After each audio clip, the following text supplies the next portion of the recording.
Right.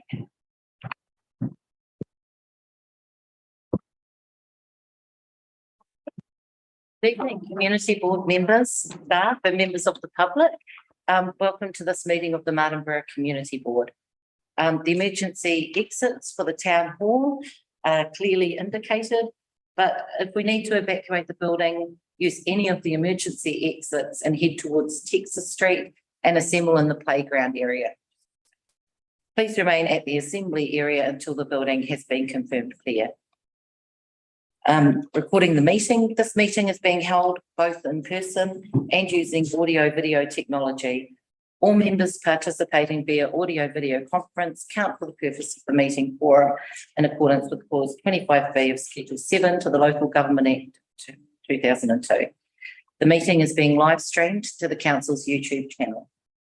The meeting will also be recorded and, subject to the recording being of suitable quality, will be made available on Council's YouTube channel via a link on Council's website. Is there any extraordinary business that needs to be added to the agenda this evening? Okay. Are there any apologies? We just have that Nathan's going to be running late this evening, so he'll be here as soon as he can. The resolution for apologies for lateness from Nathan Fenwick. Okay. If you wanted. So you can move that. Okay. Yep, so perfect. We'll move that. An apology for lateness be received from Nathan Fenwick. Aidan's seconded that. Thank you, Aidan. So all those in favour, please raise your hand. All those against, please raise your hands. The motion is carried. Does anyone have any conflicts of interest to declare with regards to items on this evening's agenda? Well, moving on to acknowledgements and tributes. Does anyone have any acknowledgements or tributes this evening? Yes. Yep. I'd like to acknowledge the Abatement whānau here in our area, with Whaia Teresa Abatement passing away. And I want to acknowledge the work, the tireless work that she did with the Māori Standing Committee for over many years. Her work with various kapahaka groups throughout the Wairarapa. All of her work with regards to, as a kaitiaki, looking after doing all of the plantings around the Wairarapa Moana, and even most recently around the Tauhera Nika Bridge, and just her support with all things mana whenua here, so especially for the Martinborough Ward. So, kia ora. Did anyone have any other thoughts? Yeah, I'd just like to acknowledge my fellow board members. As you know, this is my last meeting. So I'd just like to say thank you. It's been a pleasure being on the board with you guys. Oh, thanks, Mike.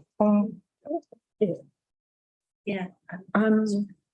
For you, Madam Chair, I would like to acknowledge the school reaching its 150 years for our community and the big part they have played within our community over those years. And it was just lovely to see so many past and present members at the celebrations. It was really good. And secondly, I'd also like to extend my thanks and best wishes to everybody, whether they're standing or doing something different. It's been a pleasure to be on the community board, and I've enjoyed my time here. Thank you. Yes. Thank you very much. I'd just also like to recognise the passing of Queen Elizabeth II. Just, I guess, her passing at this really similar time of Whaia Teresa, and the fact that they were two people who gave their lives to selfless service for their people, for their area. So I thought that was Lovely. yeah. Did anyone else have any acknowledgements or tributes?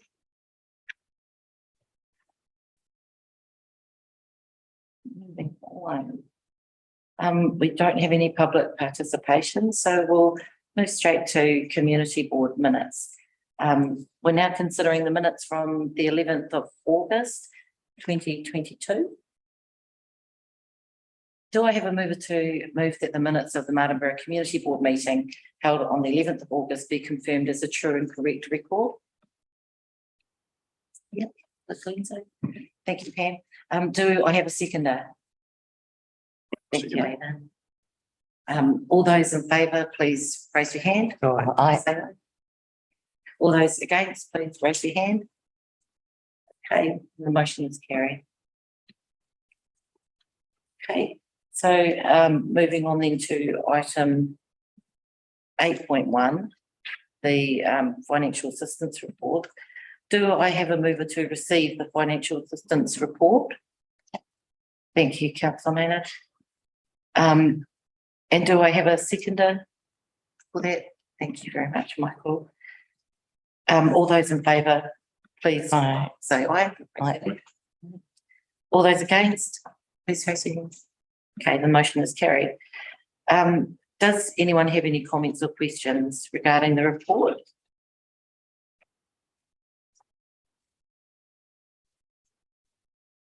Can we move 2 and 3?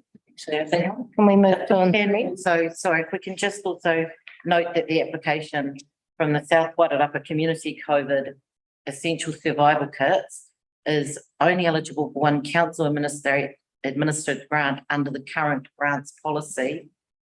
But note that the community board can still make a decision that does not align with council policy if it considers there is good reason to not apply that policy. So do I have a mover to note those two? Thanks. Thank you very much, Councillor Maynard. And a seconder? Thank you very much, Pam. All those in favour, please raise your hand. Thank you. So all those against, please raise your hand and say aye. The motion is carried. Okay, so sorry, just moving on to any questions regarding the report. Or what's available.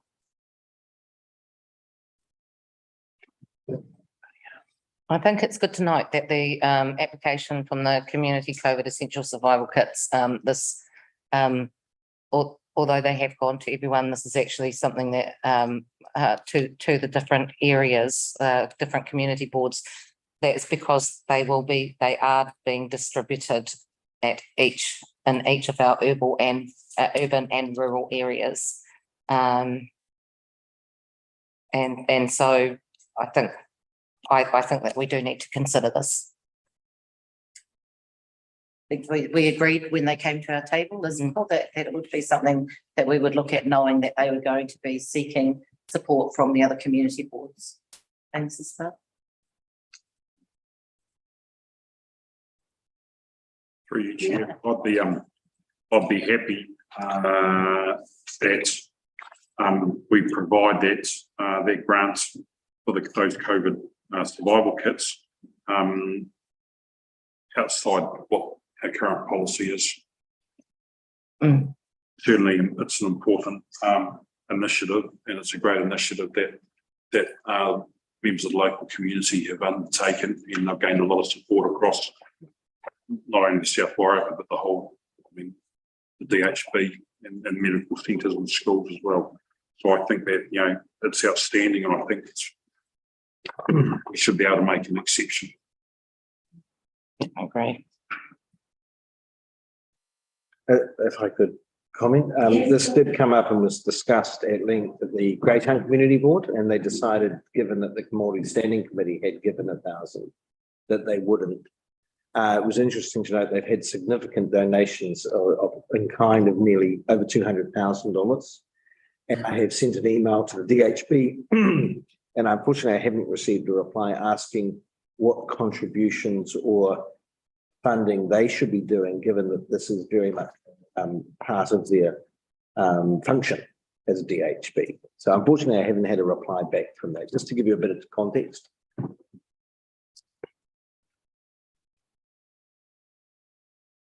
So when you say that the numbers for funds received, is that is that monies that have gone by the council? No, that's so they have, I think in their application grant, they, if I'm remembering correctly, they have goods, some funding and goods in kind up to the tune of $253,000 or something like that. Yeah, so just that context that Greater decided not to, because as well it was mentioned, and Katie, you might be able to help me, that it was made very clear to them at the beginning that they could only apply to one council organisation. So they were informed of the policy, but I know that the Martinborough Community Board, it was an interesting situation because they came to all the community boards and they all wrote letters of support. And the Maori Standing Committee and Martinborough Community Board in particular acknowledged that, you know, when they were eligible or ready for funding to come back to them. And because the initiative was district wide, there were a few sort of key factors that came to the decision to bring it to all of the different tables. And so as long as you're noting that it would be sort of considering this grant outside of the policy, as the Maori Standing Committee has already granted them $1,000, then you're able to make a decision accordingly. But yeah, I mean, I know when they spoke out, that now, Alex, you had said that there was that full support from council for providing funding for the. And certainly we were expecting an application to the community grants funding, and it didn't happen. Yes. And that's where Come through this way. substantially more than $3,000 available to them. There still is an overhang there. We haven't allocated all the money, but that would be contingent on a new funding round, probably in February with the new council.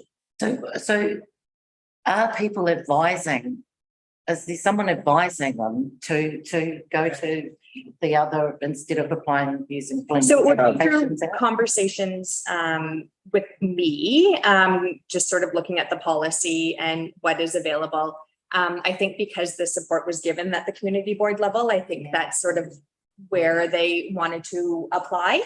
And the timing and sort of when they were able to get their applications ready and things, there were a few factors that came into play in this situation. But yes, I mean, I'm happy to work with them continually moving forward in terms of looking at sort of more streamlined avenue for funding, should that be required.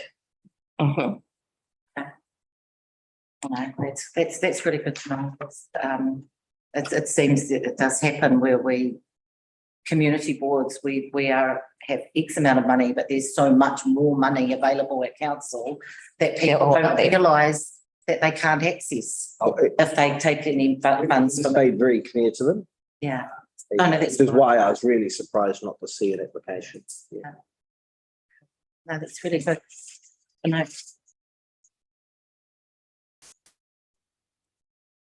Okay. Did anyone else have any more questions or anything about the community COVID kits or? Yeah, I think it's really important to note. I think one of the reasons that the Martinborough Community Board and the Māori Standing Committee, and I you know, as a councillor that sits on both, I've heard all of the comments from both areas. I think it is really important to note that one of the biggest reasons was the fact that these kits will be being distributed outwards, right, actually through the communities to the more vulnerable areas of the community, and being available through all of the food banks. So although because they explained to us, the kit and everything, they weren't looking for large amounts of money because they were going to go and see if they could get that funding to actually, I believe that it was the electronic, what's it called, to take your temperature, and that was the really big ticket. And so I think saying about the 200, that kind of skews it a little bit, because that's actually something that goes out in those kits. So I think whereas the $1,000 that was that's being applied for is to go to the upkeep of being able to continue to have these kits going out to the community anytime that anyone is ending up having to be at home, being able to access somewhere that they can be distributed out to them. And so via the doctors, the local doctors, and also being able to get out to all of our rural communities, which, you know, now I think it's fantastic the work that they've done with Pirinoa as well, the work of our medical centres and how we actually have the accessibility of healthcare out in that area too. I just needed to mention that as an aside, but I do think that for this, I don't know how everyone else feels about or what the amount would be, but I do believe that it's still essential. So Get it out. It's not going away. through the health department, when you've got COVID, you get the oxygen level monitor included, but if you need a thermometer, which is what they're putting in as well, it's currently self-funded. Mm. I think Yeah, there's yeah, that was the- there that aren't funded. Not at all. They're providing. Yeah. And they've included the price of the as well. Yeah, which is why it's skewing the final. So in their application here, it says the figures are all exclusive of GST. The total cost of the project, 320,729. However, we've secured donations for a total of items to the value of $256,350, leaving us with a 64,379 to find to fully support what we want to do. So there's that part of that discussion. Yeah. And just to add to that, and I don't think this affects your funding decision, but I have asked the DHB to say, can you let us know where you fit in Yeah, funding the definitely, balance? definitely.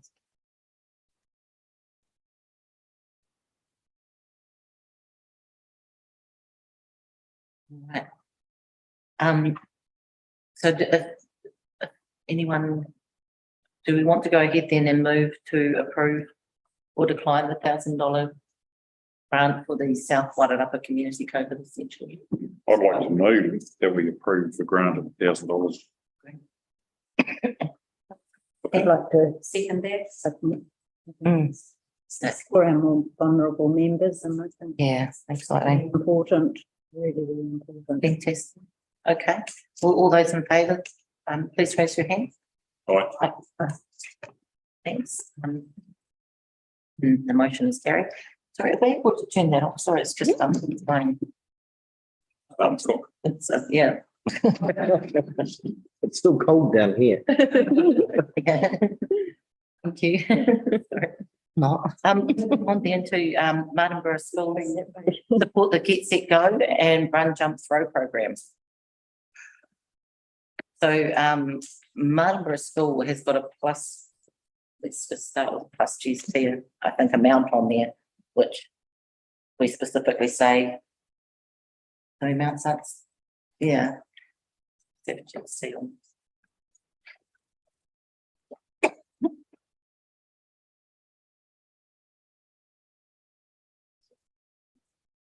So this works out to be $5 per child, right? And it's and this means that every child will be able to take this and do this. They'll be able to run it directly through and participate. Yeah. Oh, it's no brainer. Sorry. Matt, can I just ask, exactly how much have we got to spend in this funding round? It doesn't actually say that in the, In our, I can quickly say.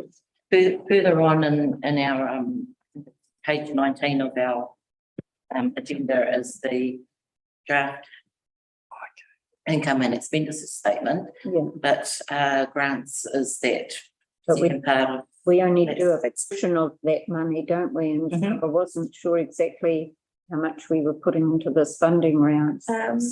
So the total is $8,319.23. And I believe that the Martinborough Community Board grants up to half of the remaining funds. 4,000. Yeah. Okay, cool. Thank you. I think so, yeah. You don't want to leave the new community board with no funds. Yeah, no, it's not. Yeah, fine. That's what our one is. It's for half or anything. over and above that's still remaining to go through for the February round. It's not this fund us. Yeah, what's the story with the Ministry of Education when it comes to these things? I do know we did the swimming, and which was highly successful. I know that report's coming up. Yeah. Fantastic report as well, but I'm just not sure where MOE, where the Ministry of Education sits when it comes to the physical health of our children. For learning how to swim, learning how to throw, and learning how to jump, and these things when it comes to athletics. And so I in a way I just think it's sad that they're having to come to us for this. Yeah, One point, Katie, there's nothing in there. in the council grant funding, wasn't the organisation that implements this through schools, didn't we give them funding? It would have been Uco or No, No. through, I can pull it up. I'm not sure if it was this I don't think it was. program. Okay. I know, I had a look. Yeah, that's a different one. When I look, Wait, did we give me? I mean, essentially, it's Wasn't the paper? it covers the amounts $5 for every child at Martinborough School. We know it's specifically targeting the children within our community. So it fits in the Martinborough community. And is quite targeted for a reason, which they talk about at the beginning there around the athletics program and I guess capabilities people. So, sorry, what was that? Would so I'm just, it fit in pain with the pain state, the this is for the benefit of Martinborough youth. youth? Sport. I would have, yeah. If it meets the criteria of the pain farm, then we could look to move that from the grants pool over to the pain farm funding. Yeah, I think the pain farm policy is pretty specific to capital equipment and sporting equipment. I can pull up the policy, but I don't think it's supposed to be used under the higher court order for activities. you pull on your knowledge there, Pam, on in the past with pain farm funding for youth. Pull that up, I think. Hang on, I'm just looking. Katie's right.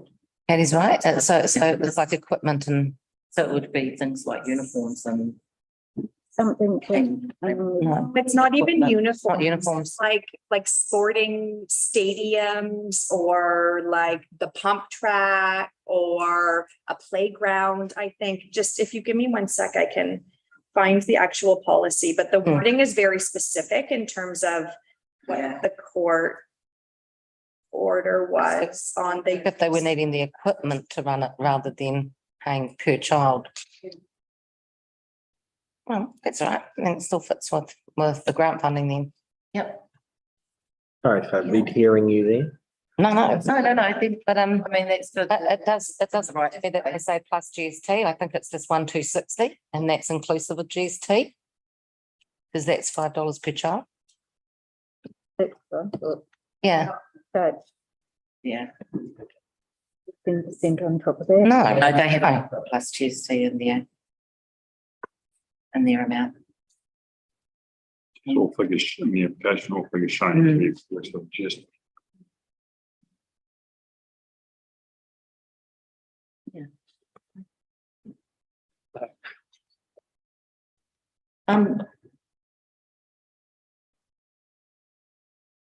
So does anyone have anything or that they would like to propose as an alternative to moving to approve the $1,260 grant to Martinborough School to support the Get Set Go and Run Jump Throw program? Yeah, $5 per child, I think is a. Like I say, I mean, you know, 260 something. children. So it's all of the children, isn't it? For 8 weeks, They don't ask for anything. And it's eight weeks. The two children. Yeah, I'll move that. you know that? Yep. Okay. And then do I have somebody to second? I'll second it. Thanks very much. Aidan? If it can't come under pain estate, I think We need to do it, absolutely. All those in favour then, please raise your Aye. hands. Okay. Was anyone against? No. Okay, then the motion is carried. Just a note here, the policy for Cane Farm, under provisions of the Charitable Trust Act 1957 and February of 1966, the court directed that the income from the trust land should be used in maintaining and improving the borough's parks, sports grounds, camping grounds, swimming baths, providing, equipping and maintaining sports facilities in a children's playground in such a manner as in proportion as the council may from time to time decide. Okay. So it's. Yeah, no, so you're right, pump track. No. That's good, yeah, so. So just before we do anything else with that, can the school get some money towards their Turf? turf? Yeah, they So were does granted that- $10,000. So does that preclude the school from having? Much the same as the previous one, Yeah. the community board is able to decide to break their.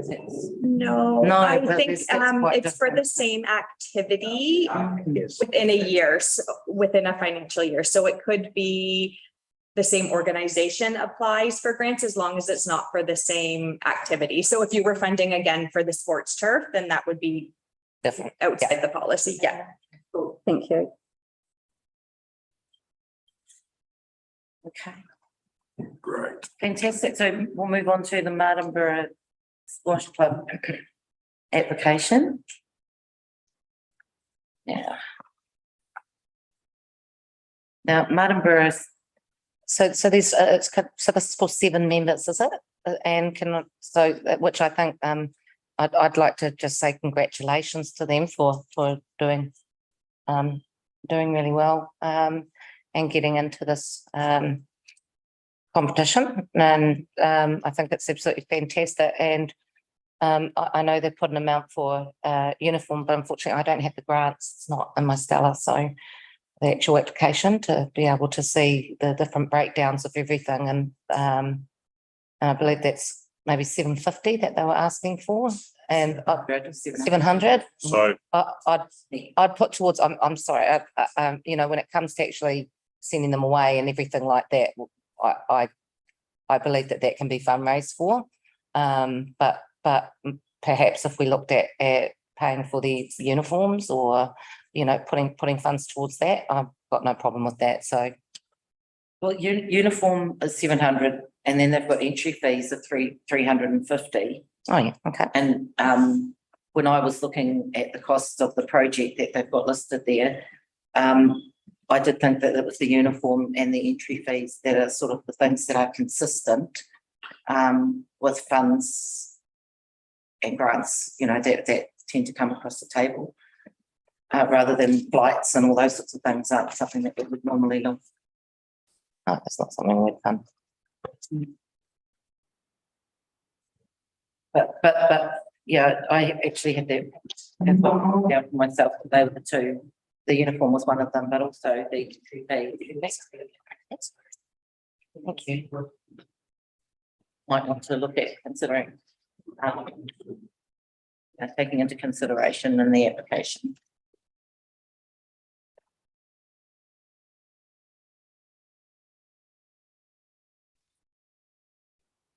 I'd be, through you, Chair, I'd be prepared to move that we provide a grant of 700 for their uniform and 350 for their entry fees. I agree, as opposed to verification to cover other costs such as the flights South Island, the rental van, the car parking, range and airport accommodation, food, etc. I've moved that we cover those costs of the uniform entry fees. Yeah. Okay. So that would be a total cost of, for $1,050 to be granted to the Martinborough squash for uniforms and entry fees, and in support of the tournament. I must, and also, I must say, I don't recall another time where they've come to us, so, in the last 6 years that I've been on here, so, they don't often ask for funding. Well, I'd actually be willing to, I'll second, what Aidan's moved. Okay. There, Yep. for that. All those in favour? Aye. Right.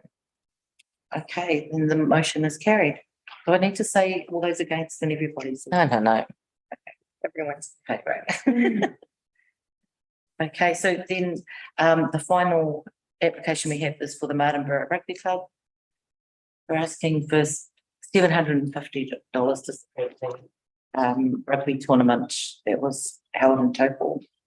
Now, my understanding on this application is that it got diverted to us from the funding round that would have taken place prior to the tournament. So the tournament has just happened. And we're receiving this now, which I don't think yet would negate its reason For vouchers. or the purpose for it. I thought at the grants meeting, we looked at the dates to make sure that it. All right, there was, Yeah, I don't think it negates it, because with the rugby club, they can still get the MTA voucher to go towards each of the child, and yeah, it was 18. The tournament occurred in September in Taupo, Yeah, so it's just had it and they've just come back. the JAB. it was last weekend. 14th, the 18th of September. $750. Just for this one, I'd like to then move that the $750 to support the Martinborough Rugby Club for their rugby tournament is approved. Do I have somebody to? Do we want to, can I ask Madam Chair, do we actually want to fund fuel vouchers from the community board things, or would you put it to something else since they've already been? Do they specifically say it's for fuel? Yeah, I've asked for it for fuel vouchers.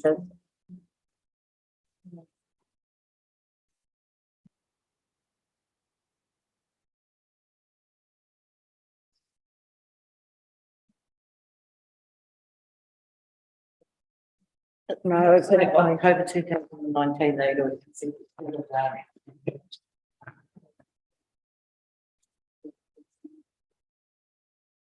Yeah, they do specifically say fuel vouchers.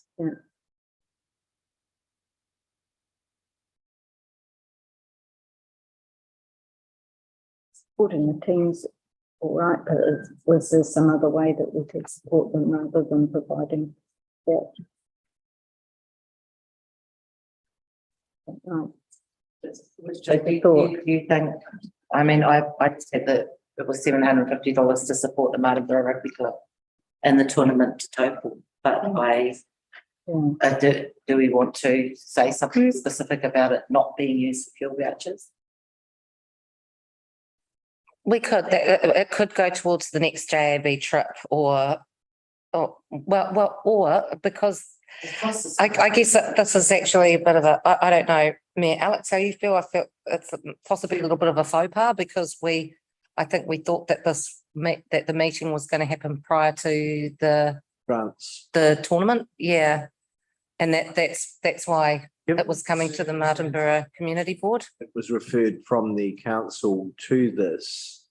I think you should consider it as an active grant. Yeah, But it shouldn't be for a future tournament. It should be a retrospective. That's right. that's right. So they could use them at their prize giving to, to give out the fuel vouchers or, Give it to Martin. yeah, for $7.50. That's fine. I just thought I'd mention that. Yeah, no, definitely. That's definitely a good thing. Have money.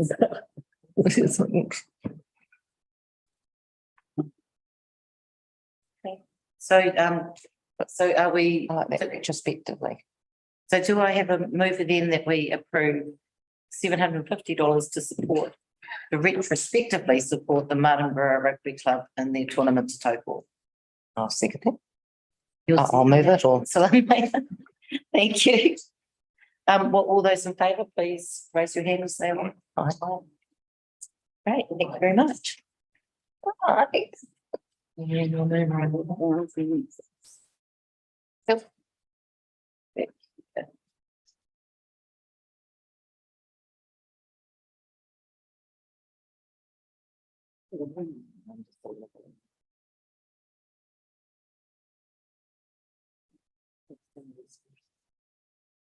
We're now considering agenda item 9.1, the financial assistance accountability report.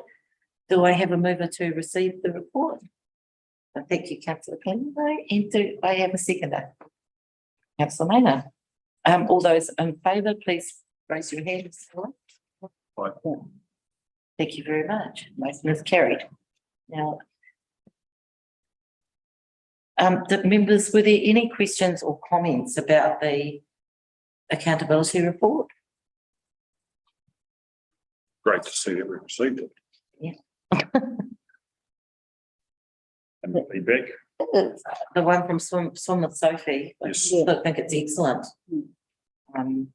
The information too that she provided as well. It's disappointing to see the ones that have received the money that haven't actually acknowledged that in any way. That's quite disappointing. Well, there's only one complete though. Just one comment, to you, the chair, the Martinborough Squash Club, despite saying that it has no outstanding accountability reports, it does. From 2018, which makes it ineligible for any funding. It does, It hadn't been completed. because there's been no accountability. Oh, let's go to things. It was the grant in 2018. Is it no longer being followed up? It's not being followed up, it's still there. It's still showing. And that's one of the things they have to tick on them. Yeah. The rules are the rules. It's the one thing we need to be. Yeah, so the rules are the rules. That's it. Rules. Yeah, that's the rule. So That takes away the, Reverse the resolution. yeah. Where is that? so how do I do that? So to You have to have another resolution. so then so do I then have a move to what, decline You'll need to just. the approved you could resolution? Revoke it, Oh, Okay. Yeah. and then pass, you would just revoke the resolution. So if that's, I can do that just here. you can do it there. Okay. So revoke the resolution that we've just made for the $1,050 Before we do, to because it's, Martinborough.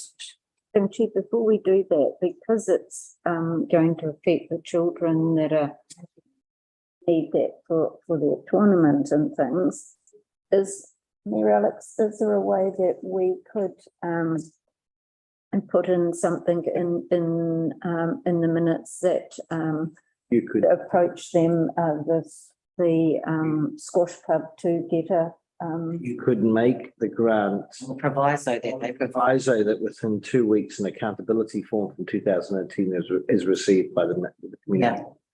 Yeah. It's, We do that. Can we do that? And that way it's still within the time frame of being here, because I think the timeframe will be in that lapse. But then the timeframe's up to you. I'm just saying 2 weeks and. two weeks means it's still within this triennium. So I think, yeah, that's probably the best time frame. They should be, well, they should be able to. Against that. Anyway, so is that okay? We can do Yeah, I'll just Do- make a note in the letter that that. that the grant is subject to, yeah, it's tricky with these old ones because the boards have often changed over and they don't have the financial records from That's it. back from 2018. Had them for 7 years, so. Oh. Yeah, that's supposed to, yeah, that's right, don't copy my things. Priorities, They to actually have all the. should have it. I'd Oh, move that's that- actually I move excellent, that we though. do that. Yeah. Definitely. I'll second that. Need to go through. So 2 weeks gives us. Did you just want to, just confirm the resolution? So it would be to Okay. fund Fine. $1,050 to Martinborough Squash for support with uniforms and tournament entry fees, subject to the receipt of a completed accountability form from the previous grant received in 2018.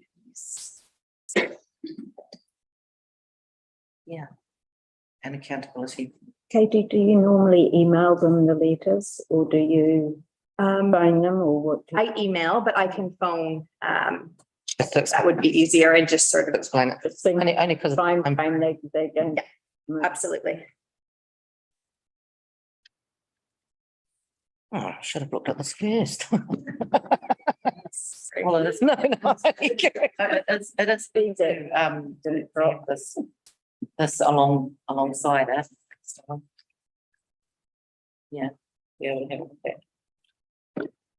See.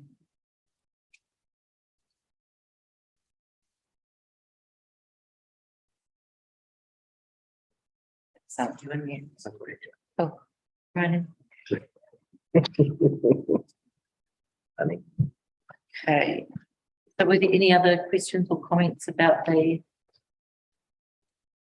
financial assistance accountability report? No. No? Great, then we will move on to the emissions trading scheme report.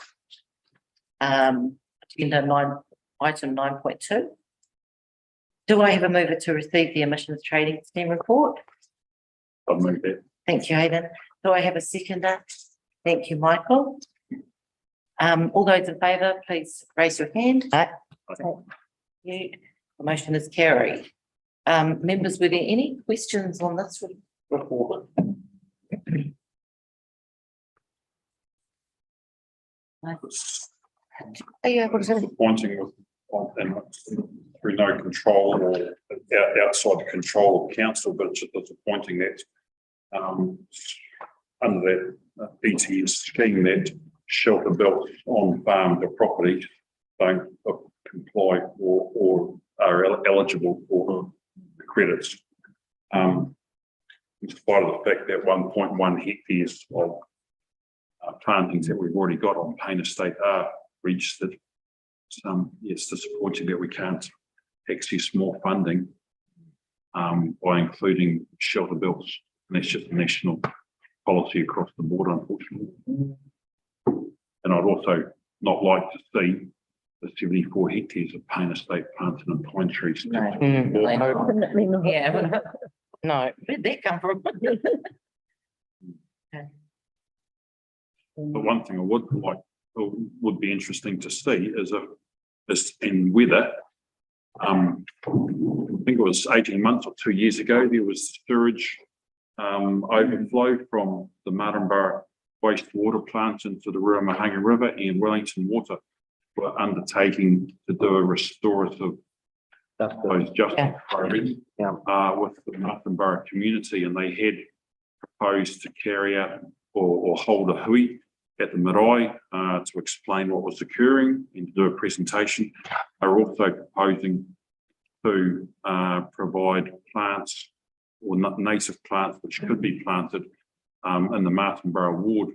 Now, to my knowledge, that hasn't occurred, and I'm just wondering as to whether we could follow that up with Wellington into a tank hold a hui at the marae, and also perhaps provide those native plants possibly for planting on at Payne Estate, which is a community asset property. Definitely, I think along the river from where our wastewater treatment plant is, there's, I think, any planting we can do in that space just along there is going to only benefit. beneficial.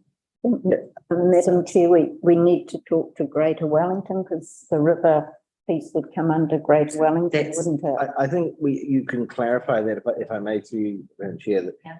I think you also probably want to involve the Māori Standing Committee in that one. They were involved. I know because they were involved when you're having that conversation of what and where. Yeah. Then certainly you might come up with a couple of options and then Greater Wellington can then say yes or no if it comes within their river boundary or, but certainly they should have followed up on that, yeah. Because my understanding, Wellington Water was trying to front. Sorry, Pam. Sorry, I was just saying to Stefan, I think there's about 150 plants, wasn't it? Because it was to do, we're doing it on the basis that the school and that was coming And together the- and part of the town. That was what we originally asked for. Yeah. Now let's ask for 1,000. Yeah. I think Yeah, they took too long. That was. the proposal from Wellington Water was to try and get ahead of any prosecution or any infringement that Greater Wellington was going to place upon them. It was regulation, wasn't it? So that they could try to be model, or Wellington Water could try to be model citizens, perhaps, I don't know, but it just hasn't occurred. No, the ball was dropped. And they had Cara Dentis, who was their liaison, Māori liaison officer, who came and spoke to the Māori Standing Committee when it was raised by the Martinborough Community Board that also the Māori Standing Committee needed to be involved, and then he subsequently left Wellington Water, and we have never had a follow-up. So yeah, just a bit of background because they'll probably know that he left about 2 years ago. It's, that'd be good if we could at least vote that up and have that come back a discussion. Into water about. Definitely. Yeah. And the tree planting on Payne Farm, yeah.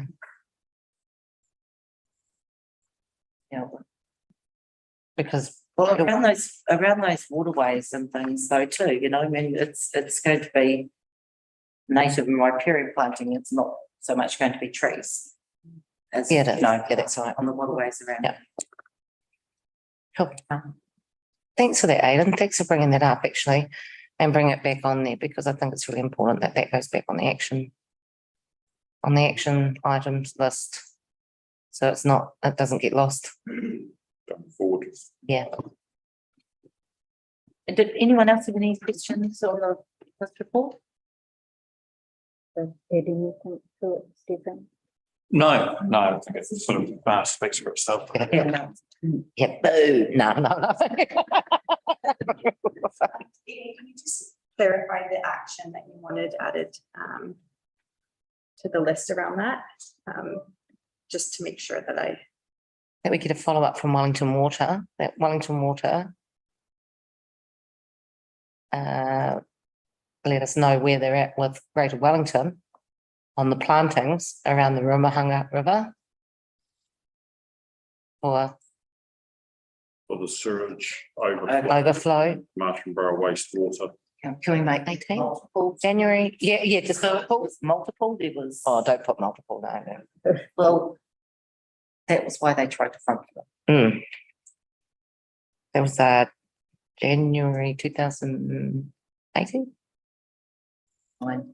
Perhaps, Katie, if we can include there that the discussion happens with Saying 19. Martinborough Community Board and the Maori Standing Committee parallel, or not parallel, but Yeah. at the same time. At the same time, yeah. So that there's one message going to two groups. Yes, exactly. Two different messages going to two different groups. Right. Perfect. Thank you. We'll move on to the income and expenditure reports. Hmm. Agenda item 9.3. Do I have a mover to receive the draft income and expenditure statement for the period ending 31 July 2022? Thank you, Pam. Councillor Cleanso, do I have a seconder?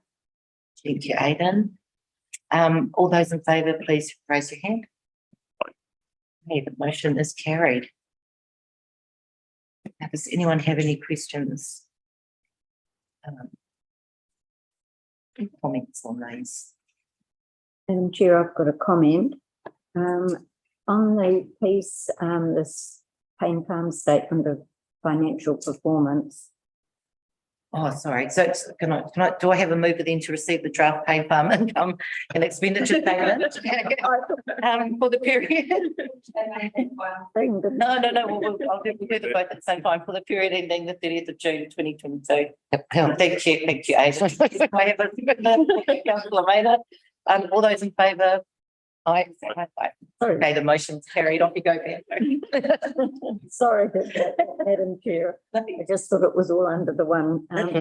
Yeah. So on page 23, we've got the Payne Farm statement of accumulated funds. Where we've got the transfers from reserves, I think we should need either in brackets or a minus sign in front to clearly indicate that that's a negative out of there now, rather than a plus on that. Yeah, I see what you mean. So I know it says transfers from, but it says transfers from a capital fund. Yeah, the other one, if I may, Madam Chair, is really under committed funds. We should actually have a notation. If you paid a 50% deposit, the other 50% should be accounted for to indicate that there's a commitment. So there's those two amounts that are sitting there. Oh, that's one in, one out, the balance. Yeah, to balance. Yeah. But really, And the additional. well, or actually of 54,980 actually should be there as committed, because we don't pay a deposit without having a commitment to go ahead with the fence. Yeah. And it was. But that was all approved, wasn't it? Yes. So there should be that. Yeah. It's not reflected in that. No, it's not. Can we ask that that's just reflected more clearly that there's that 50% is on hold? Hey, yes, has the heat pump been done?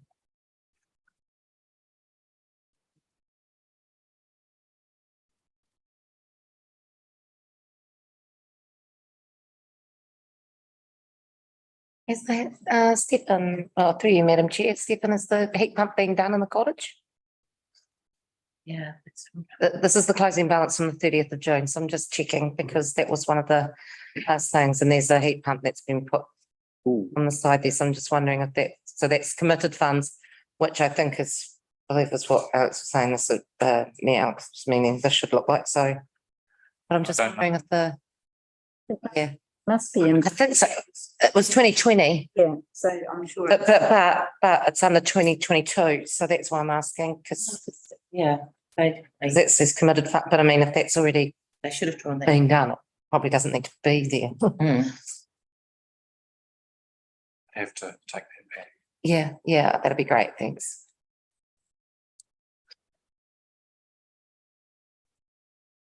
Because if it hasn't, then it has been a couple of years. I think it's Yeah, which means it should be, I don't know where it should be sitting, whether it should be sitting still could have been under maintenance or 2022, yeah.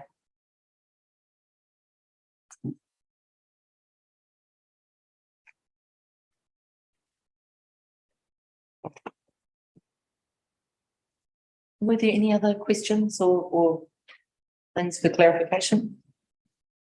Could I just make a note, the swimming pool fund that we have here, I think in the future, if we do get any grant requests, when it comes to swimming, are we able to use from here? Because that was the whole point. You remember when Terry, Blacktop. yeah, I was gonna say Blackwell, was the wrong person, but yeah, Terry Blacktop, when he do you remember that was for the swimming? Oh, but it wasn't just, Whenever we raised this, Madam Chair, and Bryce, I don't know whether James now knows, but Bryce had said those funds are going to be used for shades or something like that. He had something in mind that those funds were going to be used. Well, they were. Yeah.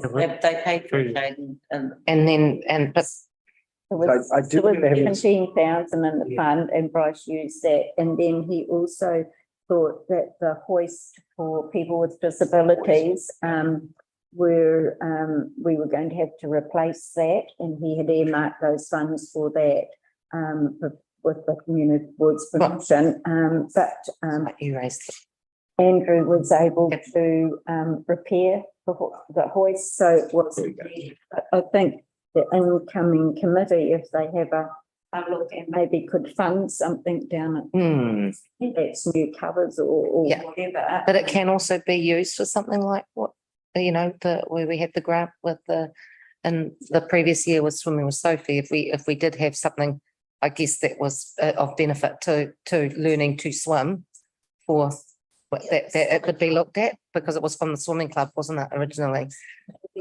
One of the actions that go through for the incoming Yeah.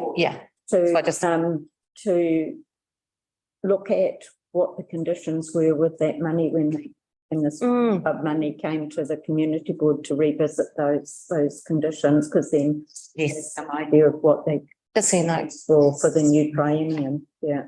Clock. You remember we talked about the clock? the swimming club money also now has that other money from the big creek. That's This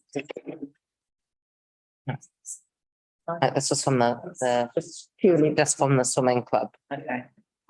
For you, Chair. Yeah. That idea, councillor Pam, about the incoming community board being made aware of what funds are available and for what it's to be used for from the public. I'm just wondering if it could be expanded out a wee bit so that the new community board has in their induction process an explanation on what all the funds are available to them to provide grants, i.e. Payne Estate, the beautification fund, and the funding rounds, sort of thing, specifically because Martinborough has those funds available as a Martinborough Community Board. Yes. And if the new income agree. board receives that information right from the word go, well then they're going to hit the ground running. No, good point. So council is still going to provide same funding into the Martinborough pool as it would into the Greytown pool and the Featherston pool, not have an expectation because we have that money that it's automatically going to be allocated. Correct. So it is like for like across the Yeah. town. These are funds that we have to grant in addition. Yeah. So- And if I could comment that I understand that Amanda has got a very complete induction process in May, and that would be included, but Katie, note that just to remind Amanda that is a It's slight difference in the Martinborough Community Board. I think Amanda's in the process of updating the policy with regards to Payne Farm as well. So that will come to the incoming community board as well. Yeah. Okay. Great. Questions? We'll move on then to our action item report. Do I have a mover to receive the reports? Thank you, councillor Cleanso. Do I have a seconder? Thank you, Michael. All those in favour, please raise your hand or stand up. Aye. Okay, the motion is carried. Now, Are there any updates or any questions that anyone would like to ask in relation to any of the open action items? look, here's a notice as well that the pain farm policy will be reviewed in the next policy review and will include a process for setting overhead costs and things like that. That comes under item 176. I think that It's really missed the point though from. that's what I was going to say. I think that is a good thing to happen, but it doesn't answer the question that was originally asked. Was to find out why there was all those admin charges when there was nothing being done at the farm. And to potentially Refund look those. at the past impact on the fund. I have raised this with the CEO. We haven't had a resolution on that, so I think it's important, and I've seen Nathan has mentioned that as well, that we do address that in the very near future. I think. Yes. Yeah. Through you, Chair. I've raised that in my members' report about action item 176 points.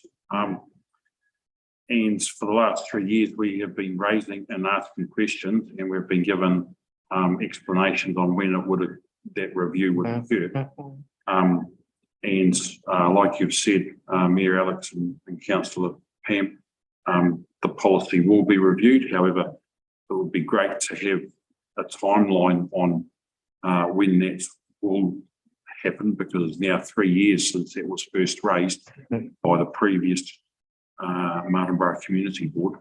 And I think 3 years is 3 years probably too long. And if we are able to get a timeline on, and perhaps some press on council staff, and I know they're all busy, but if we could get a resolution on that sooner rather than later, that would be appreciated, please. And it's very serious. Listen to the news.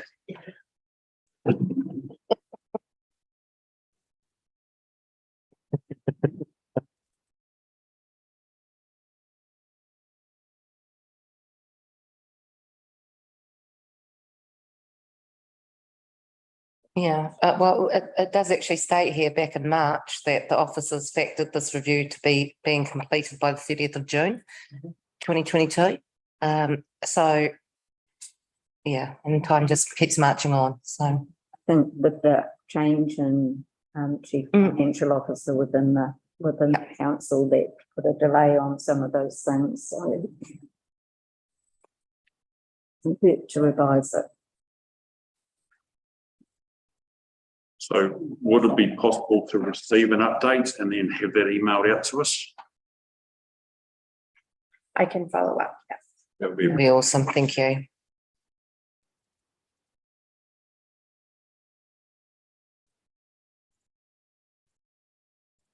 On 429, I could give an update that I did meet with Stefan, looking at alternative locations for the community garden. There's one option that did come up, and I've initiated a conversation with the owner of the land to see whether it's possible. So we just 50-50 at the moment, but yeah, I don't want to say where because it's private land, but Okay, probably the only logical. but it might be suitable for the. It would be very suitable. Were they not considering, they weren't secure where they are at the moment because it is private land? Yeah, but sorry, it's institutionally owned land. Okay. It's slightly different. Yeah.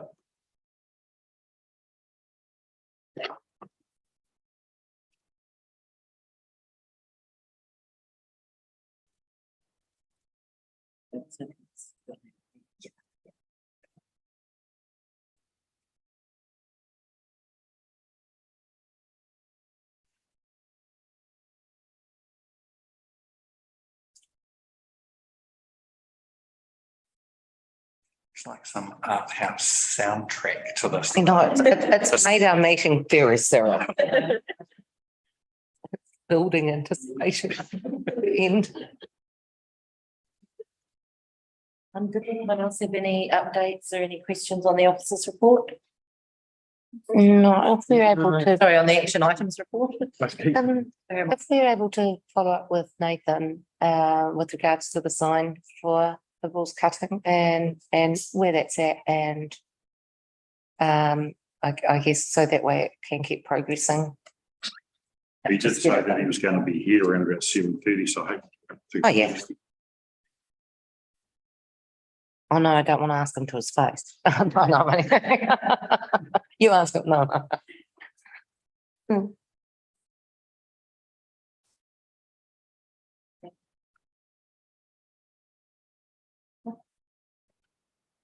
Okay, well then we'll move on to the officers' report.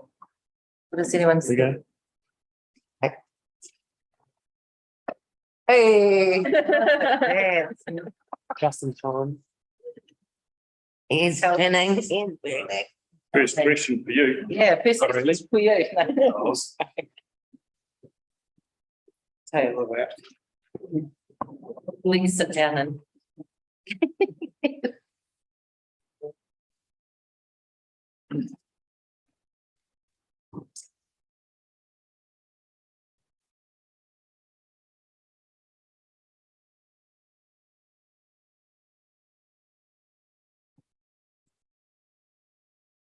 That's not the action items report, and so we've just been talking about the bid walls. Yes, right, Sign, right. Yeah. Page page 27 of your. yeah, I've got it. I have no update on that at this stage. As Andy has been pretty busy doing the school production. I'll probably have to pass it on to you, Mel. If you can take it to the Māori Standing Committee, and we'll get a bit of input from them and go from there. Right. Okay. Yep, I'll touch base with Andy too and see Yeah. what he's got. Yep. Template. If he's been, do you know if he's talked to? No, I don't know. Yeah, I made contact with him 2-3 weeks ago and just said I would have liked to have had something this week. Yeah. And he was going to try, but Yeah, yeah, it's all right. yeah. Only- So that's that. I know, it's cool. So it's progressing but slowly. Yeah, Yeah. Just the last thing looked so cool, Nate. I didn't want it to just like get lost, you know? Yeah. Yeah. It's No, there's the wheels are turning, but yeah, a little bit slowly. okay. Well then, shall we move on to 9.5? Can I just just quickly, 317, did you get in touch with you undertook following up with tour residents with regards to the barbecues? No, I haven't done that. Okay. I will, but it's, yeah, I will. Yeah, okay, we can move on then. Numbers. Hmm.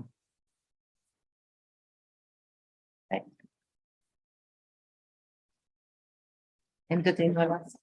Any questions from any of the action items? No.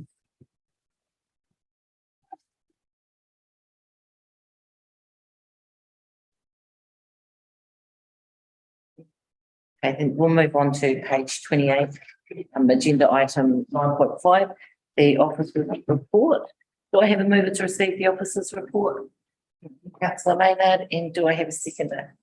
Thank you, Nathan. All those in favour, please raise your hand. Right. Okay, motion is carried. Were there any questions in the offices?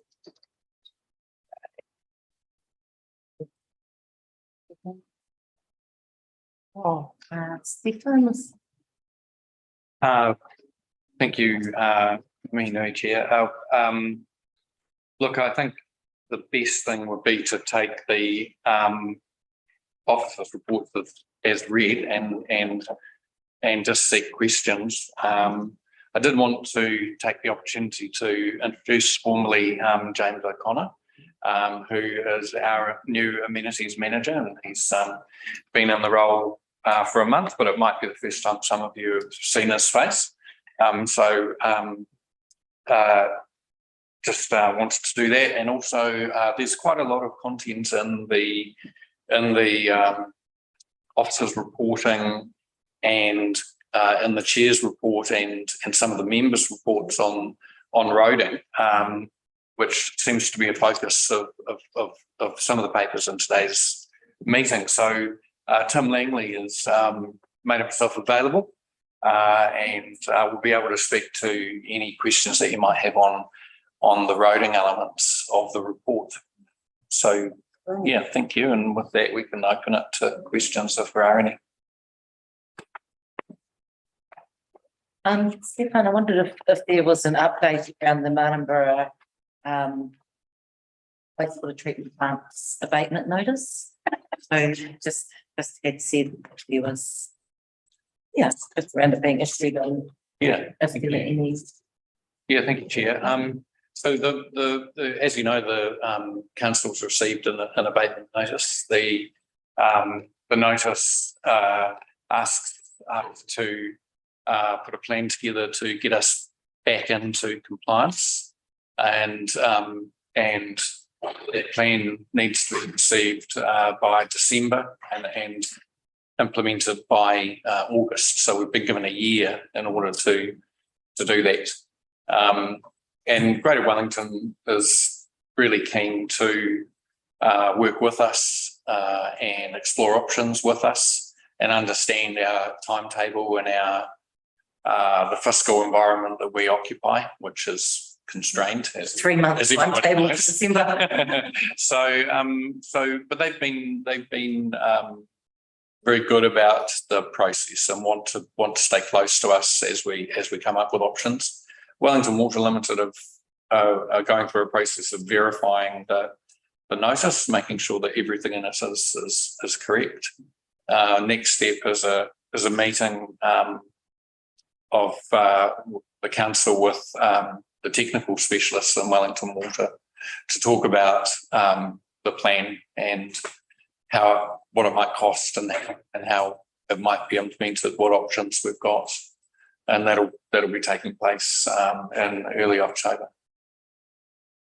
Can I just ask, is the abatement notice a result of the overflows that haven't been dealt to by Wellington Water? Like, is that what it's about? The overflows into the Ramahanga River? The abatement notice, I'm not sure if we've released it, but if you read it, it's about the amount of discharge to land over the summer period and the amounts that we've discharged and whether that's an appropriate amount or not, and the impact of that on the environment. That's at the centre of the notice, as I understand it. There's also ancillary parts of past the consent that was issued 10 years ago. There were certain things that were supposed to be done that were never done. And so we have to retrospectively bring that up to standard to the terms of the consent from 2013. Yeah. So through you, Chair, Stefan. So that was interesting to hear that, Mayor Alex. Has the portion of that abatement notice come about because the water standards have changed in the last period of time nationally? Yes. Well, the abatement notice is based on the conditions of the consent. So no, it doesn't relate to new conditions. Right. That wouldn't occur until a new consent was put in place. Right. We're not meeting the current conditions of the consent. Right. Okay. Yeah, I was just wondering as to whether nationally there have been new standards come in and therefore out. No, there have been, but it's They would for a new consent that was being issued, But not in this. not an existing. Right. So you could take a moral argument that you probably want to be meeting those standards, even if your consent, it was issued in 1999 sort of thing. You'd want to be improving what you're doing anyway.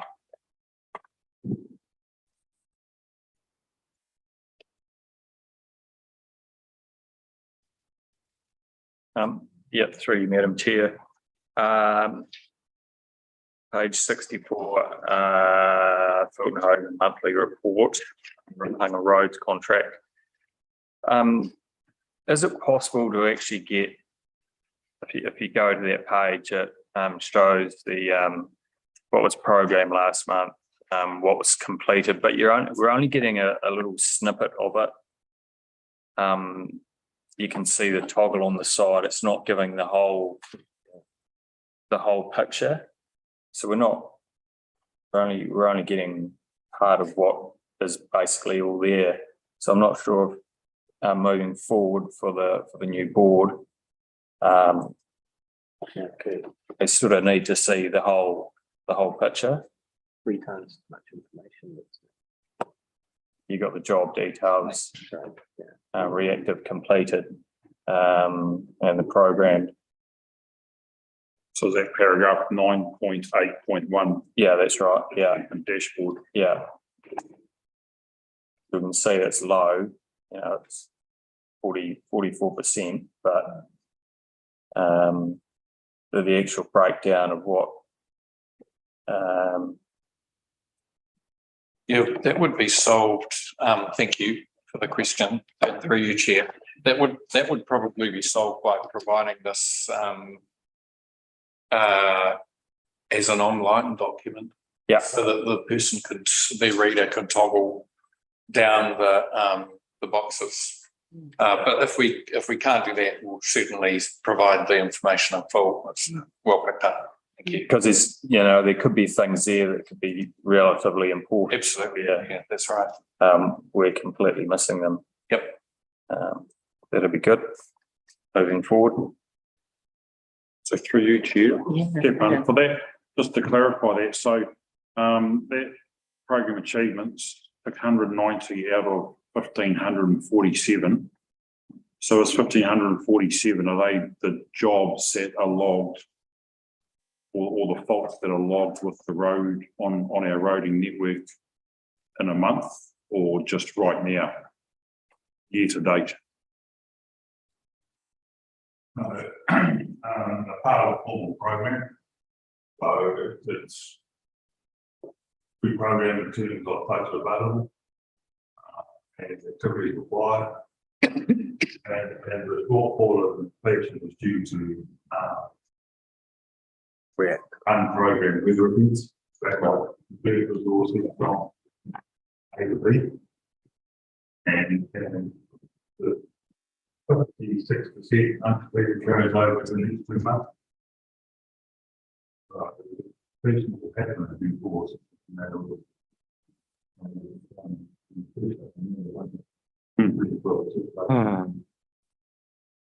So that 1,547, is that just scheduled maintenance jobs? So the jobs that are in the system that aren't scheduled could be quite larger than that. Millions of identified see behind the scenes. And it's prioritised as latest level of service unacceptable. Yeah. So acceptable level of service of faults and identified. It's millions of Right. Thanks. That's simple.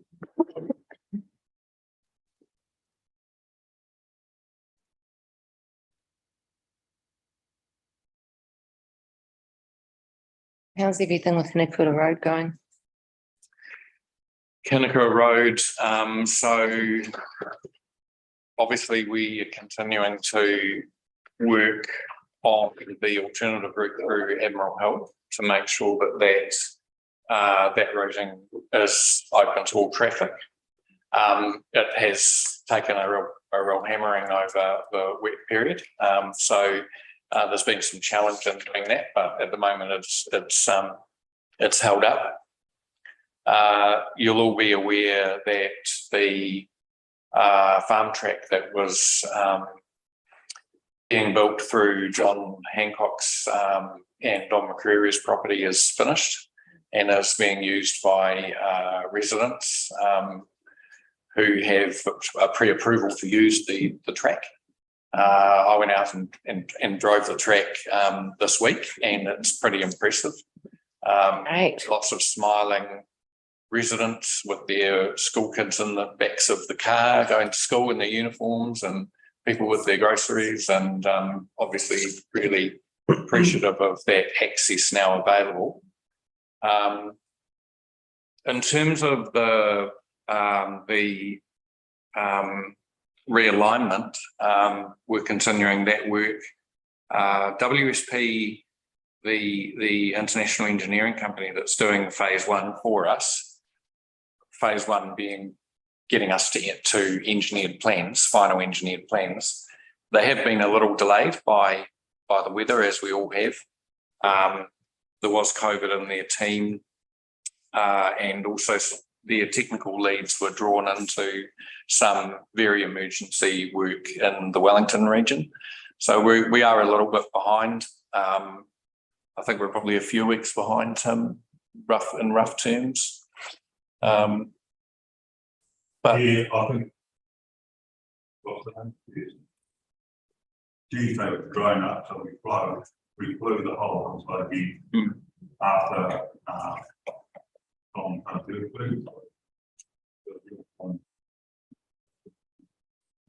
Right. I do appreciate that change at all. We'll end up here, so if we're going to go through the design process, we need to know what is real time. Because well, again, that's what creativity with it. True. So then it was being captured and being Awesome. we do have three options that are promising, a northern route, a middle route, and a southern route. They're being explored. There's a comparative analysis that needs to be made of those alignments, and geological inspection.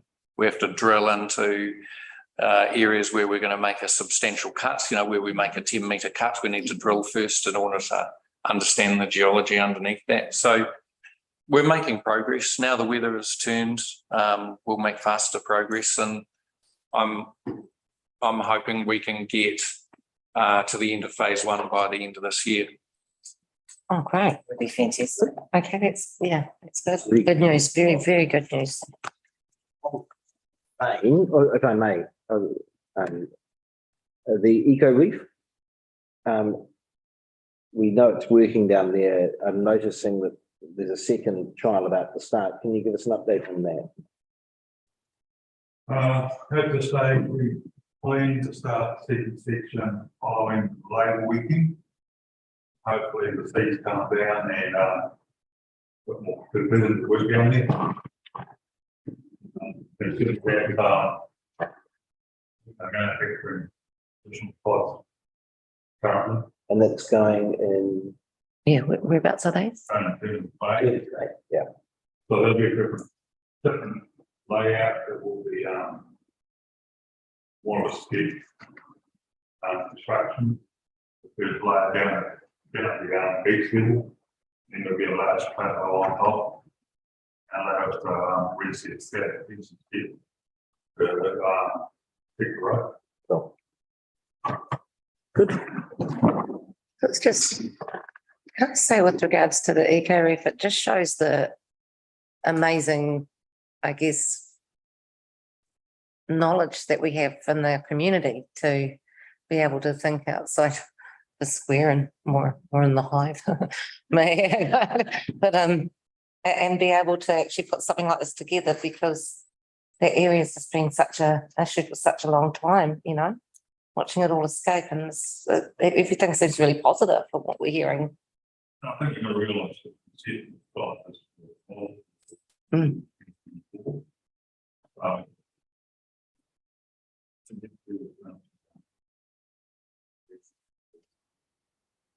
I've got a feeling We'll be lobbying. I've got a feeling that we'll be seeing them in Eastbourne. That's what I reckon. Yeah, we'll be seeing them in Eastbourne. Sorry, Aidan. Through you, Chair. Stefan, can I just go back to Hinakura? That update It's great, thanks. And I'm just wondering if, can that information be shared with the locals out there? Because there's a bit of a vacuum, and talking to some of them and I haven't heard it from anyone else but the locals out there, but because they haven't received any information, there's that vacuum of no information. Some of the discussion is that they're not going to get their Hinakura Hill Road open for years. Now, if we can get, some updates like you've just given us out to them to explain what the process is, then that vacuum of no information and then misinformation will be hopefully shut down. Yeah, thank you for that question and that comment. And people do fill in the blanks, don't they? Chinese whispers. Yeah. We are due an update. We're waiting for one last piece of information from WSP, which is a revised timeline, so that we can give people a sense of what the main elements of phase one look like and what the revised timing is on them. And then we'll be going out to the community with a comprehensive update. That'll be, that'll be in the next week. I think it's safe to say. Yeah. Because certainly the folks out there are, on the Clifton Grove Road from the Wainui station Woolshed up to the top of the Summer Hill Road. They're concerned about the number of trucks that have been stuck up there, and then the suitability for that road, even for cars to travel and traverse over there. And even some of the trucking companies are concerned about whether their trucks will get up and back down that road going in and out of Hinakura, and therefore the farmers are all concerned about getting stock in and out and supplies in and out as well. So yeah, while I've said in that report earlier on that the amount of work that's gone in on that Admiral and that Clifton Grove Road is great. It's just, I suppose, and I know it's weather related, but there's still needs to be some work carried out just to ensure that those supply lines in the longer term remain open. Yeah, no, we are very conscious of that. Yeah. Tim, did you want to add anything to that, or? I was talking to Josh Wilkins today, and he had put out today. I think no negative feedback from. I'll message him and find out how we. Yeah. I do. Last update was 4 weeks ago. So you obviously, what's the time frame? Is it when new information is received? It's when there's a major, when there's something really decent, okay, which we are approaching at that point now. Yeah. We will also, as promised, put as much of the information that we're receiving from third parties, including the engineering company, online and made available to people, because I did promise at the start to do as much of this in the open as I could. Do you know, when you say putting it up online, I think if something new is going up on the council website, send it out in an email. Like just get that link, like just get that link out to everybody, because that's, And that's even if it's not, a lot of information being had, it's something. Yeah, just be very good.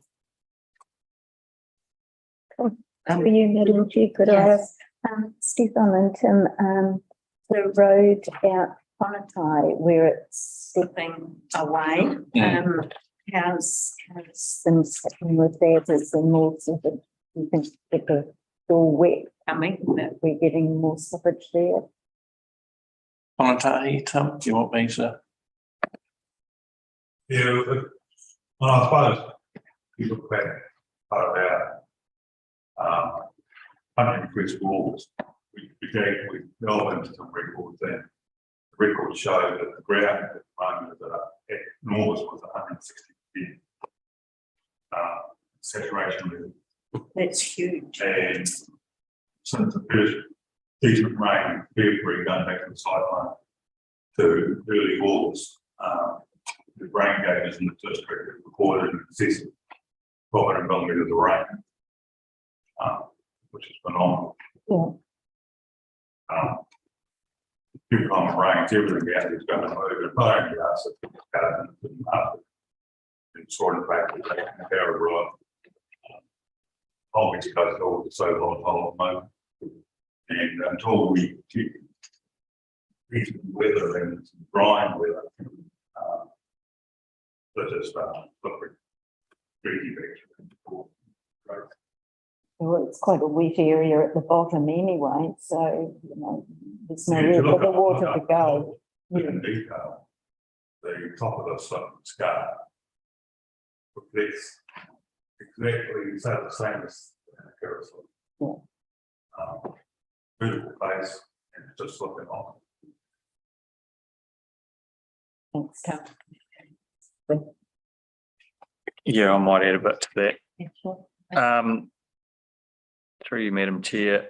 Yeah, Tim, I emailed you guys a while ago. I don't know, I think it might have been a year ago, in regard to after the logging had occurred above the council had logged their block above the road.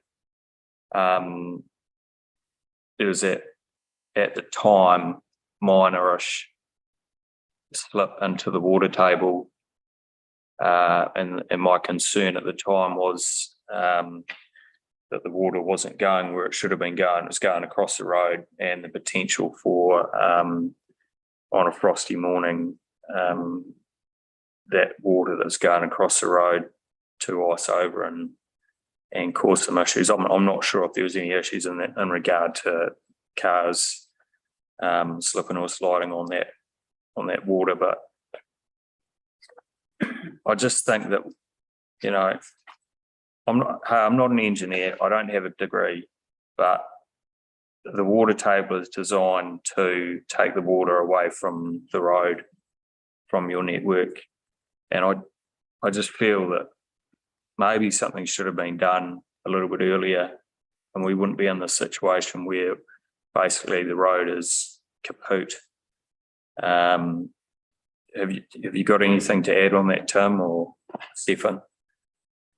I think the awareness there, the slip which is slumped into the water table we're talking about hasn't moved for 3 or 4 years. So it's quite stable. And I think I'll get it to time to cut it back, could be stabilised that whole health. Every time we touch something sustainable, the risk of removing vegetation, the opening of the elements, and if it's a wet nest above it, or pressure will keep pushing down. And would have been ongoing. We've got numerous slips around the place which we clean up on a monthly basis because we've been prematurely in touch. And if you look at that slip out there, it's 2 failures, big one, and one about 10 metres down the road further, on out there of the culvert. So the water must be getting to that culvert to cause that second lowest one. So I think the drainage system is working efficiently well. And certainly when the trees come off, the logging contractor, big weeks from the hillside, solid time. So For what? those holes that water runs themselves. And that water comes out somewhere and all the things coming out there. And if you look at it here, by the bottom of the stuff hasn't moved an inch. It's meant to be surviving. The movement is in a very isolated area over the road. Not moved above the road because deep down in the paddock, so it's just a very isolated spot. And it's probably be the substitute water that's charging into the probably old fill. Both the fill. And if you look at the failure, it's pretty straight line through. So we're picking when we start digging, it'll be, I don't want to say this, we're assuming there will be telecontactors and they go through. And sometimes they act as a water conduit that runs down the plastic. Yeah. We don't know if that's the case, but until we do, we're assuming you will contact. However, if that had slipped 3 or 4 years ago, would it have been beneficial if a bit of preventative maintenance had occurred to keep that water table alongside the road open, to take the water down alongside the road towards that culvert and then out through that culvert and underneath the road to the path side?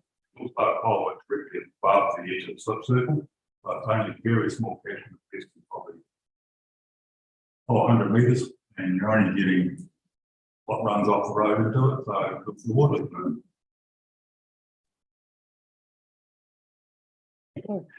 Because there's, yeah, I mean, around the network and around our rural roads, and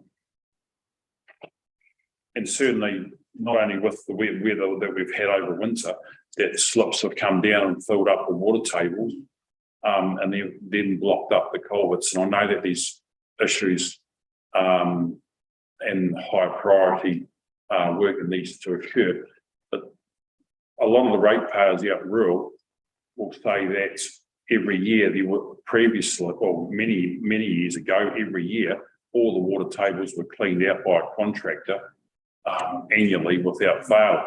However, now everyone's saying that the water tables are only sprayed out to kill the weeds, but not dug out or cleaned out annually. So I'd imagine that the spraying is probably a cheaper cost. Would that be right, Tim, than cleaning water tables out annually? I've always been sprayed,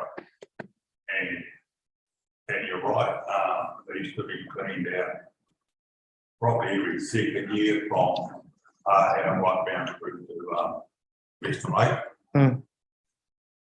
So Warren Buckridge had the contract. Yeah.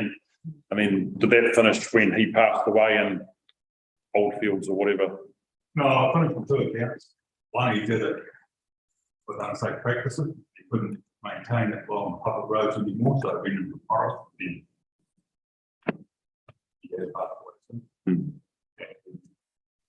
Secondly, both the current contract rates are 10 times of that of Warren Buckridge. So we get 10% of the work done.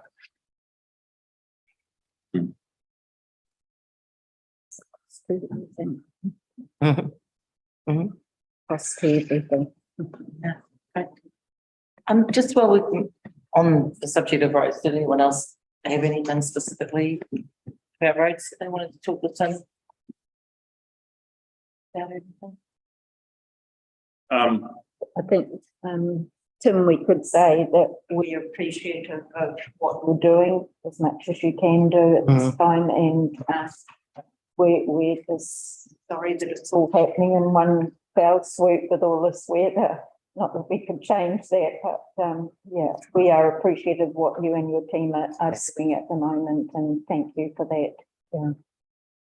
Yeah, especially that August weather as well, from Mahanga Roading and like honestly, you guys, did you get any sleep like for, or have you? have you yet? I've seen it with time, but it's just that it's gone on since February. So, Yeah. And it's funny that weather is, if you have a decent cold weather, you get it down the south coast. So it's not just weather events, it's all magnitudes of northern listeners. But would we go?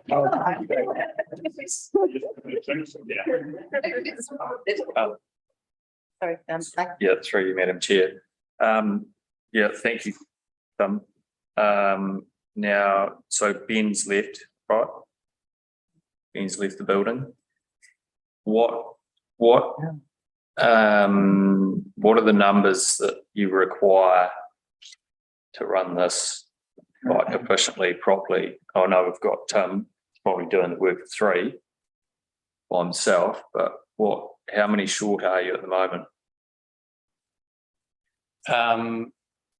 So we're getting a bit lateral here, Chair. Might be, something we. It might be something we could sit down and have a conversation about at another time. I was aware that Tim had left, Ben had left. We're recruiting for Ben's replacement this week, and we have had a good spread of applicants. So I think we'll have a new Ben shortly. We have got one staff member away on protracted leave, but CDC have put a replacement person in to the team for cover. Cool. It'd be fair to say that we need more resource given the pressure that we're under. Just to answer your question, we are looking at that. How we manage ourselves as a team, particularly for the next financial year, but also in the interim period. Cool, thank you. Yep. Yeah. Through you, Chair. I'm just wondering if I could just, while we're still talking about roading, Tim, in my members' report, I discussed for a road above the Api River in the Tora Gorge. And in the meeting that Mel, Stefan and I had with you probably 2 or 3 months ago, probably possibly longer than that, you said that in the past there has been a lot of roading issues that you've applied to Waka Kotahi for funding to address around the district. And I'm just wondering as to whether, as a community board, as councillors, we liaise with our rural communities to build up a greater picture, to provide a bit more information to you that then goes to Waka Kotahi to try and help with your funding applications. Information, i.e. being, what the effects or the economic costs or risks are for those rural businesses. Would that sort of information help in your funding applications to Waka Kotahi? Funding application in line with our LTP, so the 3-year funding cycle, and that funding is supported by a pretty comprehensive asset management plan, and that's based on needs and level of service. And if we're going to look at that level of service from today, you can look at it as your funding. There's no guarantee that you'll get funded for it. And in the last round, the GPS government policy statement, the funding they lost site never really supported the building funding. It's all driven for safety and cycling and walking and everything else and resilience.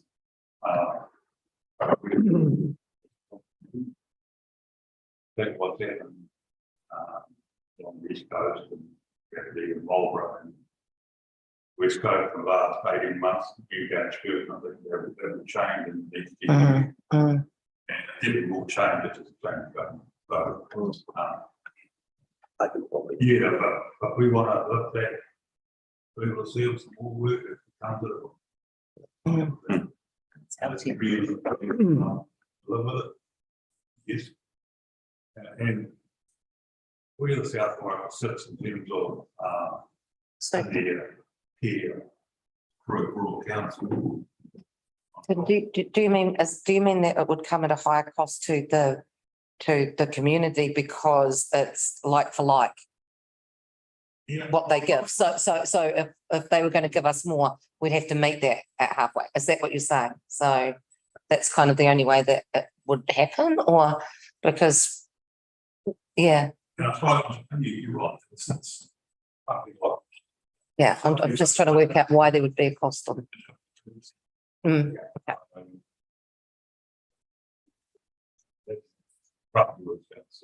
Okay. Yes. So I could probably mention, so we have a reducing fire rate It's currently at 53, going to 52 to 51 over the next few years because they feel that we are a wealthy district. So the ratepayer contribution to just maintenance will be increasing. Also, with rising costs, we requested a certain level to maintain our roads at the standard they are, and that was only partially funded. So we're going backwards in that area as well. It's got quite serious. We're not the only council like this. It's got so serious that representatives of rural, provincial, metropolitan are meeting with the board of Waka Kotahi to say that this is fatally flawed and cannot continue, that they need to maintain the assets before they build new roads. And that is happening at the moment and with regards to lobbying government to say change your priorities. So it is actually a crisis point through the country, the way the government approaches funding the assets we already have. So in effect, I mean, I think that having our community, our rural community, who are being affected because they're, you know, this is their livelihood. So when you talk about people being rich, well, it doesn't matter if you can't get your stock out to get any money. That can turn on a dime. It's And increasing to each district. So yeah, they're not interested in that. They just, but that's where Aidan was saying support from the rural community, saying that would that help with the roading, and you're saying that wouldn't actually make a difference. Is that right? So I think that are you talking about two different things? Are you talking about the regular funding, Waka Kotahi funding, the regular funding that you get under Waka Kotahi, or are you talking about the emergency funding that can be applied for under this, where we have things like the Nakura Road and like other roads that they apply for is that right? And emergency funding on that. The rules are different. yeah. The percentages are different. Yeah, but which one is are people talking about? I think the rural, certainly through federated farmers, can lobby the same way that the mayors are lobbying to say change the way you distribute the money through the country. It was, Don't build new roads before you maintain the old roads. but was Tim talking about the funding for just He's doing the farm rates. normal funding and not the emergency funding? Yeah. When he was talking about and you were talking about the emergency funding or Just talking about all funding for. Yeah. all funding for rural? Okay. Emergency umbrellas. Yeah. However we can help. X amount of dollars from Waka Kotahi. If we want to spend more than that, it's 100% from us. We can do that if the community wants, and it goes into the LTP and we rate accordingly. So that is an option for us to say we need to correct what's not being funded through rates. But that is a significant decision and approach to take. And it relies on having the capability, the capacity to deliver it as well. So, yeah, so going back to my question was that all I was wondering as to whether our communities could work with elected members and council staff to add to the information that goes forward. Would it help? There's a lot of work being done. Come to play, looking at differential level service based on different types of work. So if you've got a connector road here to Blackberry, level of service will be up a little bit up here. That level of service is not only in conditions, but also response times when he works on it. And if you look at the road from, say, Tooth Road to White Rock, that level of service may be down here, and the response time will be a lot slower because for one, safety, number of road users, and just different category of road. That will come through, and that'll be part of the discussion before we go to the next one. So I suppose it'll be engaged with the community and some level of service and come to a document. And if that high level of service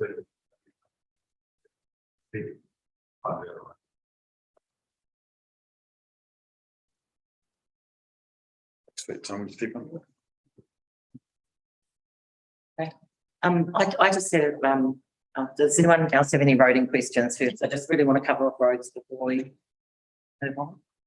No? I just had some question around whether we had a tenancy update. In farm. Paint farm. No, we don't. Not beyond what is in the report. You know, I'm very pleased that James is with us and he's got a number of things that are on his work list that he's going to pick up and start running with. We know the appetite for information, regular information on Paint Farm from this table is high, and you know, we'll be able to give you more fuller information the next time you meet. On the Paint Farm, Madam Chair, why were the Abatement ripped out? Yeah, I just saw that too. I've only just, yeah. I know that they are classified a noxious weed under the regional council. But is that why they were removed? They're also fantastic for collecting water. They're fantastic for holding soil together. Yes. Water issues. So I don't know. I don't even know what agapanthus are. well, We could take that back. What was removed. They were. were they removed before or after that flooding that happened It was on Bryson Road? some place that would be removed by Bryce. He did say they were going to be removed. Yes. I did. There was a reason. Flooding happened on those? No, there was a reason for it. There was something to do with more planting. And there was something to do with the fact that they were encroaching on the driveway as well. Yeah. Yeah, there was a reason for it. But, yeah. Yeah, just, we did that. Well, they're gone now, so Yes, yeah, yeah. And they're fantastic, like they're beautiful. I've got. Thank you so much for that. Fun. No, thank you. I'm just going to move on to then the chair report. Do I have a mover to receive the report? Thank you, Michael. And do I have a seconder? Thank you, Councillor Maynard. All those in favour, please raise your hand and say aye. Aye. All those against, please raise your hand. And the motion is carried. I'm not going to worry too much about covering off roads because I think we've covered off nearly everything on there. The one recommendation that I am making in my chair report regarding that is the flooding that did occur showed quite significantly the vulnerability for our rural residents and ratepayers with the existing program of works on rural roads. So I would just like to see that the council makes a recommendation, although I guess You recommend you to, make a recommendation to council. But of course, we're the day after your final council meeting. it's okay. But you're So what happens? you're still able to, I mean, that matter is still relevant. Yeah, A month Yeah. later. So it goes through to the next. But I would meeting. strongly suggest that you as the chair speak to your recommendation to the council meeting to give it more. Yes, yeah, absolutely. We do miss that. yeah. Doesn't happen often enough. Right, definitely. So, so that would be the big thing is that we know infrastructure wise, from the council and for our rural ratepayers, the roads is their big infrastructure that they are mainly paying their rates and that's provided to them by council. So, the recommendation for the Martinborough Community Board to recommend to council in the new triennium, Just that rural roading network is a priority within the next triennium. Don't know if I've. Yeah, you can, Certainly enough. if you want to get a seconder for that, then I can. Okay. I'll second that. Thank you very much, Aidan. Great. And all those in favour? Aye. All those against? Okay, motion's carried. Right, and then again, we're talking about road safety and the pedestrian crossings, lighting at square, and in the square and on those pedestrian crossings. So, as we're moving back into coming into daylight savings, the numbers of phone calls I'm receiving and stops in the street I'm receiving, flagging my car down as I'm driving past for people near misses, particularly the dark edges, which is around the Cambridge Road and Oxford Street pedestrian crossings. That seems to be the ones where we get the most near misses, although I've also had near misses at the primary school, near miss on the one closest to the council offices, and another near miss of a child on a scooter by the fish and chip shop. So, as we say, the pedestrian crossings in Martinborough Need more lighting.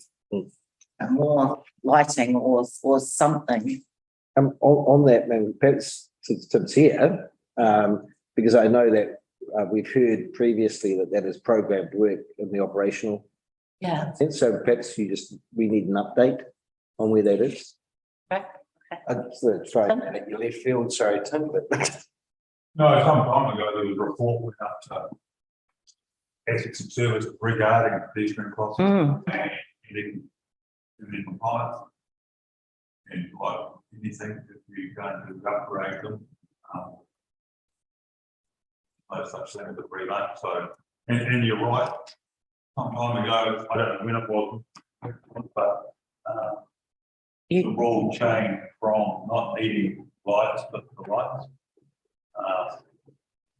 And as I said to UZTA recently on a number of occasions, a lot of smaller councils haven't got the resource to keep up speed with all the changes they have. So that was just hindsight, it's more of the cracks, but it hasn't been opted. And I suppose with the new one network framework, they're looking for consistency across the country standards. So if we want to upgrade going forward, I don't think that we could put it into our funding regime for the next health. That's what it was. And get that. Sorry, it's went to the Assets and Services Committee meeting. Can I say ahead of the last LTP? Sorry, and was advised that it was going up to council. No, it wasn't before the last LTP. But I do remember, Tim, tell me if this is correct, that you had actually done a check on the pedestrian crossings and they failed, or they didn't. None of them met scratch. Like they were all not. Sorry, yeah, there we go. Sorry. They were all non-compliant, which means that we know that something has to be done about it. It's not a would be nice to have. It's got to have. I thought it was in our schedule of work, so. Yeah. I thought. Can we find out when? If it's in the schedule of work, yeah. Get a date or time. If it is scheduled work. One of the things that I've noted in my chair report that I really do want to be considered is the fact that we are a small community. We know one another really well. If someone is hurt on our pedestrian crossings, the likelihood of knowing that person and or the driver is very high. The trauma of an event like this would affect and ripple throughout our entire community. The Martinborough Community Board is safety advocates for the people in our ward, want to do everything we can to keep tamariki, kaumatua and our entire community safe. So with that in mind, I would like to make, for the Martinborough Community Board to make a recommendation that lighting at Soldiers Memorial Square and on all Martinborough pedestrian crossings be accounted for in the next triennium. I'll second that. So second, Councillor Maynard, thank you. All those in favour, please say aye. Aye. Fantastic. The motion is carried. As this is my last chair report for this triennium, I did just personally would like to thank all the members of the Martinborough Community Board for their hard work and support of the last 3 years. Also as well to all of the council officers and all the time and effort and energy that you've all put in to helping and assisting us in the Martinborough Community Board. It's been a difficult triennium for everyone, and I want to acknowledge the extra time and hours spent by everybody helping our community stay informed and supported. Ngā mihi nui kia koutou. I'd like to make a special note of thanks to our wonderful, amazing community board member, Councillor Pam Colenso, who leaves a long career of service as an elected member for the Martinborough Ward, both here at our table and also as a councillor. You have embodied kindness in action throughout all the good work that you do and have done and continue to do in the Martinborough community. Your time and commitment to the Martinborough Community Board and the Martinborough community is noted and appreciated. I also acknowledge your husband, Ted, for his support of you and whatever endeavour you are undertaking at any particular time. Yeah. E hara takitoa e te toa takitahi, engari e toa takitini. My strength is not that of an individual, but that of the collective. Kia ora. Kia ora.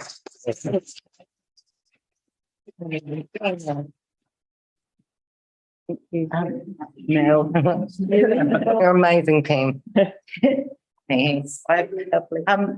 We just have now the member report from Aidan. Kind of covered them, haven't we? Did you want to, was there anything not covered off in the roading? No. I think I've covered everything. Mm-hmm. They're both covered, aren't they? Yeah. Yeah. Well, if that being the case and there being no further business, I now declare this meeting of the Martinborough Community Board. Where? Awesome. Thanks, guys.